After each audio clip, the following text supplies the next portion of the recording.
Hello, welcome to your Boomkin 10.2 Mage Tower Guide. We're going to be going over the talents, we're going to be going over the sort of strats we used, and we're kind of breaking it down as we go through the fight. This won't be a stop and start sort of thing. I'll just be kind of going through my thought process as I'm playing through the clip. Now, we will get into talents a bit, but this is only the Boomkin Mage Tower Guide. This isn't for Frost Mage or anything, but the Frost Mage and stuff do have the same mage tower, so you can utilize what I'm saying here and take it into your other ones in terms of the kiting method, in terms of what I'm prioritizing, etc. But let's get into it. So firstly, this is Raced and Karam. Karam you want to get to about 30% as per usual, but Raced is the one that you want to fully kill. Now these are the talents. I mixed up a couple, since the last guide. I'm taking mushrooms as well as like the dot that you get from what is it, Wrath and Sunfire or Starfire. This just gives you more periodic damage. You obviously need Starfall for the AoE potential, but essentially it's nothing too crazy. And these are just my normal PvP talents from what I usually use. So the fight starts off with Karam being active and Raced being inactive. I start off with a nice route here and just get my dots up just so I can start getting everything ramped. Here, I should probably go for Star Falls more than Star Surges, just because I have the higher chance to proc a free Star Surge. But essentially, you just want to be kiting him in a circle around this inner circle, or around the circle that Raced is currently vibing in. I do mess up a little bit. I shouldn't use Fury of a Loon here. I just wanted the extra astral power. It doesn't really matter. But usually keep Fury of a Loon for the little burst phase here. Here you want to prioritize where the ads are spawning, and you want to kite them through Raced. So this is a phase where you're going to pop absolutely everything, by the way, to try and do as much damage as you can to Raced. So you can see the ads spawning with these little circles. You just put a Sunfire on them. You don't need to put anything else. And then you just passively kill them off with your Starfalls. All the while, you're using a mushroom for each pack that is spawning. When you run out of mushrooms, it isn't the end of the world. Your Starfall will kill them. It will just take a bit longer. You also want to be, while in Incon, you want to be using Starfire rather than Wrath, because this obviously does have cleave potential. When he does go into this ritual again, Karam will become active. You want to get him back down to 35%, and then Raced will become active once again.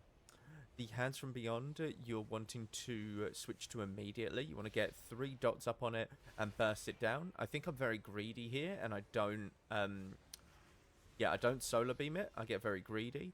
But if you have to, do solar beam and interrupt the cast.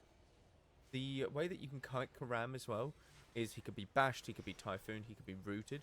Obviously, it does abide by diminishing returns, so just be aware of that.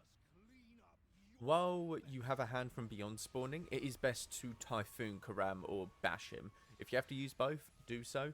But if the mobs hit you, it's not the end of the world. If Karam hits you, you're dead. Okay? It would take one hit and he'll kill you, essentially. Same thing here. You want to get as much damage as you can on Raced before he starts spawning stuff, because you will get overwhelmed otherwise. So the ads, you just Sunfire as usual. These ritual circles you want to soak pretty much immediately if possible. The thing with these circles is you have to stand in them for about 2 seconds and then they go. So if you catch it before it's got 2 seconds left before it summons the mob, you won't be able to soak it and you will die. Karam you don't need to worry about as much, because he does start off slow. It's when he gets to the stacks and speeds up a lot quicker is when he becomes a bit more of a threat. But you just want to keep kiting around this circle. Here, I want to get to the circle as quickly as possible to soak it. I push Karam back. I'm taking a bit of damage. When you take a bit of this damage, you just Bark Skin Heart of the Wild. I think I use Renewal here very soon as well. But Heart of the Wild is just good because for 45 seconds, you've got it up. You don't need to worry about it. Another Hand from Beyond spawns, so I root everything and just immediately start pumping damage into it. Ideally, if you've got Starfall or like a full Astral Bar, you'll just Starfall a couple times and then get instant Star Surges. But it's best to try and pump through the damage, or try and pump through the health bar of that thing from Beyond. to get it down as quickly as possible. Again, I can't stress how quickly it is that you should be soaking these rituals, because if you're trying to do it too late, you might not have the abilities to CC Karam or root him or anything like that. So he might just hit you and one-shot you. But all the while, most of your damage in this phase on Raced is coming from instant casts. It's coming from your instant cast Star Surges, Star Falls, Star Fires, and then your dots. So Sunfire and Moonfire, as well as your mushrooms. Mushrooms you want to be using as all of the ads are kind of going through the boss itself. But I really hope that helps. If there's anything that you need answering, please do let me know. But thank you all very much for listening, and good luck with the Mage Tower, and take care.